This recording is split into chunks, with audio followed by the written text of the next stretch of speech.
고생 많으시고요. 진술 과정에서 고성이 있었던 거에서 제가 사과드리겠습니다. 죄송합니다. 네.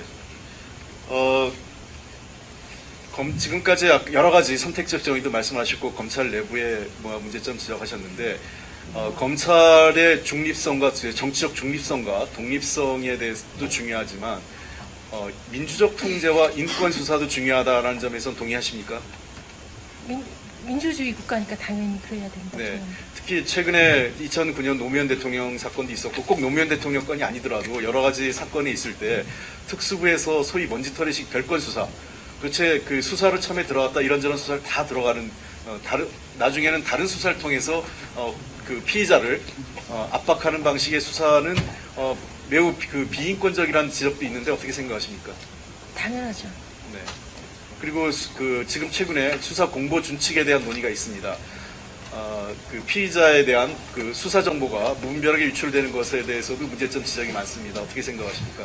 실제로 검사로 하시면서 그런 문제점 현장에서 느끼신 적 있나요? 저는 형사부 검사니까 네. 형사부와 공판부에서 그런 일 자체는 없는데요. 특수부에서는 그렇게 특정 언론에 흘리면서 그렇게 수사를 여론을 몰아가는 것을 워낙 많이 봐서 그렇게 해서 자살하시는 분들도 많고 그렇지 않습니까? 그런 네. 것에 대해서 피해는 모든 각 생각이 다른 사람들이 최근에 모두 보신 것으로 알고 있습니다. 네. 아까 제가 황운하 청장께도 얘기했지만 경찰의 수사 결과를 검찰이 일방적으로 그 검사의 판단에 따라서 수사 결과를 취할 수도 있고 버릴 수도 있고 하는 것 자체는 좀 개선돼야 되지 않을까 싶은데 어떻게 생각하십니까? 그런데 검사가 자기가 기소할 수 없다고 생각하는데 경찰에서 기소 의견이 왔다고 해서 기소할 수는 없는 거니까요. 근데 다만 그런 결정이 올바른가에 대해서는 이게 다른 사람의 외압이나 그런 네. 것들로 김학의 사건도 불기소장이 있을 때 수사검사가 엄청나게 불려다녔다는 사실을 제가 그 중앙지검에 있는 동료한테 들었으니까 예. 그렇게 하는 것이 내압이 존재하는 것도 현실이라서 그런 부분에 대해서 검사가 정당하게 문제가 있을 때 이의 제기하고 그런 것을 경찰 같은 경우도 좀 협의가 잘 되어서 네. 좀 그렇게 의사소통이 좀 잘 되었으면 좋겠다라는 생각을 가지고 있습니다. 그러니까 제가 보기엔 1차 수사를 한 경찰이 이미 수사권이 만약에 검경 수사권이 조정돼서 1차 수사권을 갖는다 하더라도 그 수사 결과가 채택되지 않는 부분에 대해서 이의를 제기할 수 있는 프로세스가 있어야 되지 않을까요? 이유가 그게 저는 현직 검사고 현행 네. 법 체제에서 그게 예컨대 수사 지휘에서는 같이 핑퐁식으로 주고받고 그다음에 영장 기각 같은 경우 검찰에서 영장 기각했을 경우에는 불복할 수 있는 무언가 있어야 된다고 저는 생각하는데 그 사건에 대해서는 송치 이후에도 많은 사정 변경이 있잖아요. 그래서 네네. 그런 경우에는 어느 정도 좀 협의는 필요할 수 있겠다는 생각이 들겠지만 어떻게 할 수 있는지는 좀 상상이 잘 안 됩니다. 네, 알겠습니다. 그럼 기왕 그 공소장 변경 얘기가 나왔으니까 짧게 하나만 여쭤보겠습니다. 잘 아신 것처럼 조국 장관 배우자인 정경심 교수가 사문서 위조로 기소됐지 않습니까? 근데 사문서 위조가 당초 그 기소장에는 날인 위조로 들어갔어요. 근데 최근에 검찰이 밝힌 건 컴퓨터 파일 위조로 돼 있어요. 그러니까 공소장하고 다른 내용이죠. 그리고 날짜도 사실 바뀌었습니다. 날짜가 지금 전혀 원래 공소장의 내용하고 전혀 다른데 이 경우 공소장 변경이 가능합니까? 이런 내용이? 그 부분에 대해서 솔직히 당사자가 이의 제기 안 하면 당사자라든지 피고인 측 변호인이 별로 문제 제기를 안 하면 기본적 사실관계의 동일성이 인정되지 않은 사건도 예. 공소장 변경 허가에서 이렇게 하는 사건들이 실무에서는 많지 않습니까? 네. 근데 이와 같이 아주 첨예하게 대립할 경우에는 엄격하게 해석해야 되는 문제가 발생을 해서 재판부에서 좀 곤혹스럽겠다라는 생각은 했습니다. 재판부에서 기각되거나 무죄로 나올 가능성도 있지 않나요? 이 경우에는? 그러니까 아주 엄격하게 보시는 분은 그렇게 될 것 같고요. 예. 저 같은 경우도 좀 조심스러운데라는 생각이 조금 이렇게 공소장을 이 대폭 변경되는 경우도 검찰 특히 특수부로서는 매우 이례적인 거 아니겠습니까? 망신스러운 수사죠. 네, 감사합니다. 들어가시고. 검찰권을 오남용하기도 하고 경우에 따라서 수사권을 검찰공화국을 사수하기 위한 방어권으로 이렇게 사용해서 국민의 분노가 폭발한 상황이라고 아까 이야기했어요. 맞죠? 어떤 수사를요? 검찰개혁의 당위성에 대해서는 전반적으로 국민 여론이 다수 동의하는 부분이라고 생각하고 저도 검찰개혁은 절대적으로 필요하다고 생각하는 사람 중에 한 사람입니다. 그런데 문제는 과연 조국 장관이 검찰 개혁의 적임자인가 하는 문제가 남아요.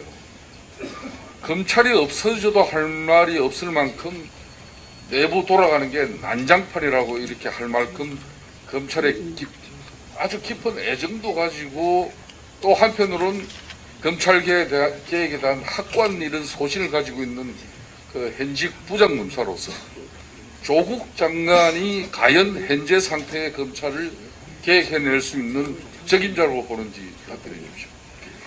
그러니까 그런 질문 제가 아까 뭐 이 조국 수사가 대표적인 수사권 오남용 사건이라고 특정해서 말하기는 제가 기록을 보지 않은 상태에서 말씀을 할 수는 없었고요.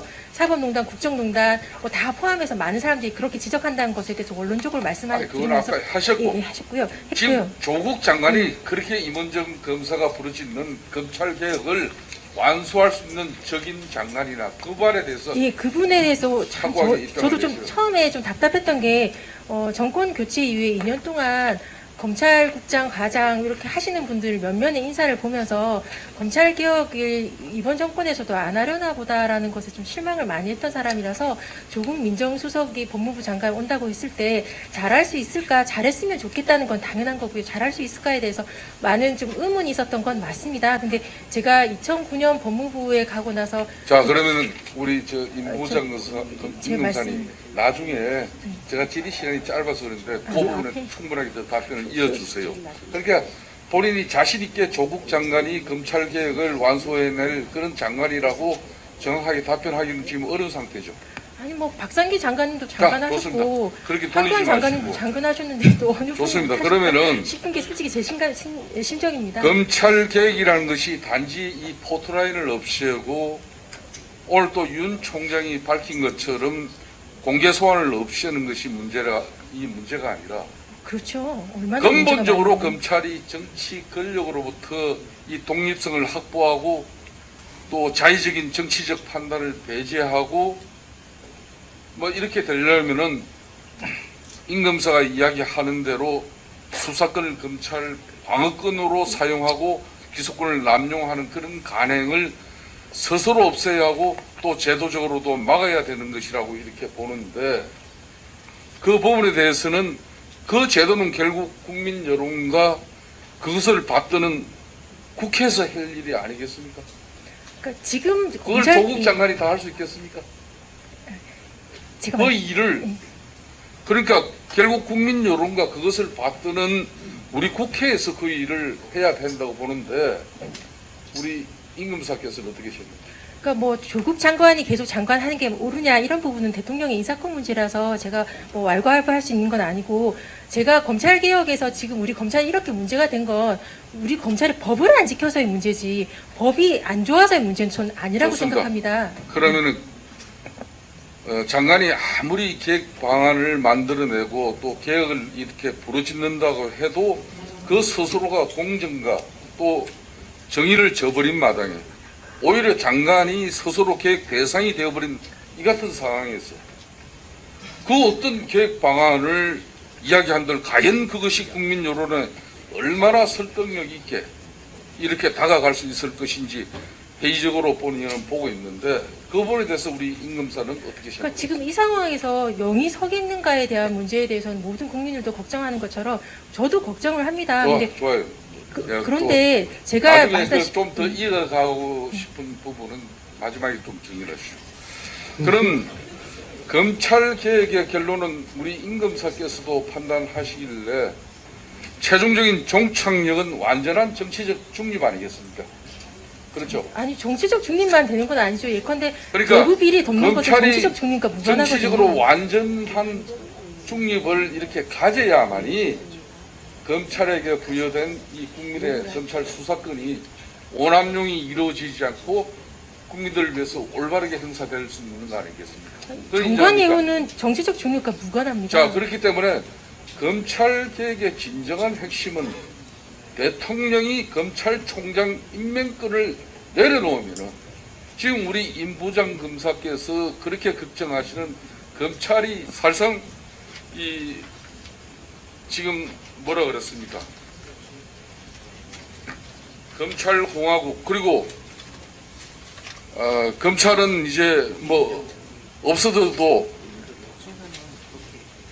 괜찮다 이렇게 아마 이야기를 하셨거든요.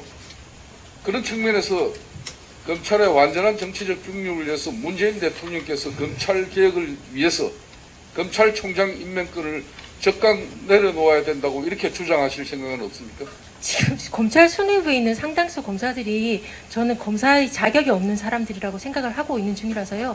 만약 그러려면 검찰총장 직선제가 빨리 도입되어서 제대로 국민들한테 선출직으로서 정당성이 있어야 되지 않을까라는 생각이 듭니다. 자, 지금 현재 윤석열 총장을 비롯한 검찰 수뇌부는 진정한 검찰 개혁을 한마디로 실행할 그런 자격과 역량과 또 의지가 없다는 사람들로 이렇게 인식되어집니까? 검찰 조직론자들이니까요. 즉 그 지난 정권에서 각종 사건이 문제가 되었을 때 그런 분들의 목소리를 전 들은 적이 없거든요. 자, 민주당이 과거 야당 시절에 검찰 개혁에 아주 시급한 그런 처절한 심정을 가지고 검찰 개혁의 핵심은 검찰총장 임명권을 대통령이 내려놓는 것이다. 이런 주장을 하신 거 있는데 기억나시죠? 그 부분에 대해서는 어떻게 생각하세요? 저는 뭐 기억은 나지는 않는데 좋습니다. 자, 예. 그럼 됐습니다. 좀 이따 답변 이어서 마무리하시고 경찰청장이